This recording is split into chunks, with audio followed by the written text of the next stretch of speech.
नमस्कार दोस्तों, इस वक्त की बड़ी खबर यह है कि हमारा पीएम डरपोक है। इस नारे के साथ युवा कांग्रेस के हजारों की संख्या में कार्यकर्ता दिल्ली में प्रधानमंत्री आवास की तरफ प्रस्थान कर रहे हैं।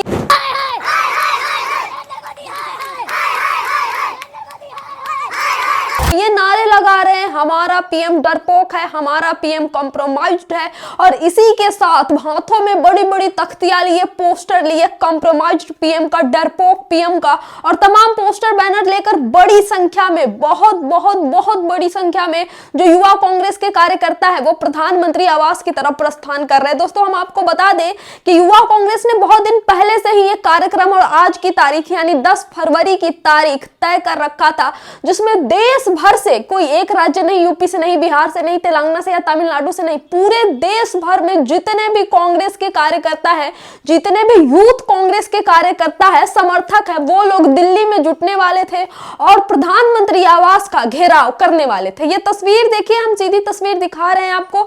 ये तस्वीर दिल्ली के जंतर मंतर की है, जहां पर बड़ी संख्या में, बहुत बड़ी संख्या में युवा कांग्रेस के कार्यकर्ता जुटे थे और नारेबाजी कर रहे थे, पोस्टर लेकर प्रदर्शन कर रहे थे। दरअसल कांग्रेस ने यह मुद्दा प्रधानमंत्री को लेकर उठाया है क्योंकि प्रधानमंत्री जी ने जो यूएस से ट्रेड डील साइन की है उसको लेकर कांग्रेस लगातार सवाल पूछ रही है कि आखिरकार अमेरिका हमारे ऊपर 18% टैरिफ लगा रहा है, लेकिन हम अमेरिका के ऊपर 1% भी टैरिफ क्यों नहीं लगा रहे? बावजूद इसके हमने ये ट्रेड डील साइन की, तो आखिरकार प्रधानमंत्री ने हमारे देश के साथ गद्दारी क्यों की? आखिरकार प्रधानमंत्री किस दबाव में है और ट्रंप के इशारे पर नाच रहे हैं? प्रधानमंत्री जवाब नहीं दे रहे हैं और एप्स्टीन फाइल को भी लेकर ये लोग प्रधानमंत्री को घेर रहे हैं। कांग्रेस ने लगातार मोदी से सवाल किया है कि आप बताइए, हमारे देश के प्रधानमंत्री बताएं कि आखिरकार बलात्कारी एप्स्टीन से उनका क्या रिश्ता था? एप्स्टीन का क्या रिश्ता था? एप्स्टीन फाइल्स में ऐसा क्या चीजें थी मोदी जी का?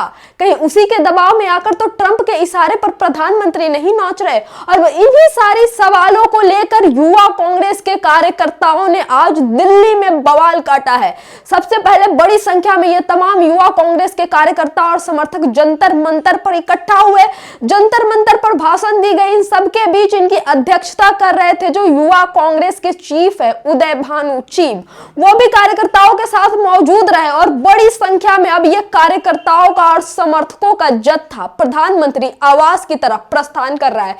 ये तस्वीर देखिए, सीधी सीधी सी तस्वीर है, लाखों की भीड़ दिखाई दे रही है, हजारों की भीड़ दिखाई दे रही है और सारे प्रदर्शनकारियों के हाथ में वही हमारा पीएम कॉम्प्रोमाइज्ड है, हमारा पीएम डरपोक है का पोस्टर लिए हुए हैं। प्रधानमंत्री से सवाल पूछ रहे हैं कि आखिरकार बलात्कारी एप्स्टीन से प्रधानमंत्री नरेंद्र मोदी का क्या रिश्ता है? आखिरकार प्रधानमंत्री नरेंद्र मोदी कौन सी फाइल के दबाव में ट्रंप के इशारे पर नाच रहे हैं और यूएस ट्रेड डील जिससे भारत को नुकसान ही हो रहा है, वो नुकसान वाली डील साइन कर रहे हैं? इसी को लेकर जंतर मंतर से ये जत्था प्रधानमंत्री आवास की तरफ मुड़ गई है।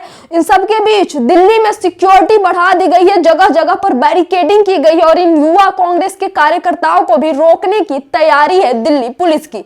लेकिन दोस्तों, इतनी बड़ी संख्या में ये युवा कांग्रेस के कार्यकर्ता इकट्ठा हुए, इतनी बड़ी संख्या में ये लोग हाथ में तख्तियां लेकर आगे बढ़ रहे हैं। ऐसा लग रहा है कि पुलिस के लिए इन्हें रोक पाना असंभव होगा और ये प्रधानमंत्री आवास तक पहुंचकर प्रधानमंत्री आवास का घेराव करेंगे और वहां पर भी विरोध प्रदर्शन करेंगे। सीधी तस्वीर आपको दिखा रहे हैं, युवा कांग्रेस के कार्यकर्ताओं की बड़ी संख्या में, बड़ी तादाद में लगातार धीरे धीरे आगे बढ़ रहे हैं प्रधानमंत्री आवास की तरफ। आगे जो भी तस्वीरें निकल के आती रहेगी, आगे जो भी अपडेट्स निकल के आते रहेंगे, हर एक अपडेट से आपको बताते रहेंगे, दिखाते रहेंगे। आखिरकार आज पूरे दिन दिल्ली में युवा कांग्रेस के कार्यकर्ताओं ने क्या कुछ किया, किस तरह से प्रधानमंत्री के आवास का घेराव किया, नहीं किया, वहां तक पहुंच पाए, नहीं पहुंच पाए, जो भी चीजें निकल के आएंगे हम सीधा आपको बताएंगे। तब तक के लिए देखते रहिए हमारे YouTube channel the diplomatic India. Channel को सब्सक्राइब कीजिएगा। बहुत बहुत धन्यवाद।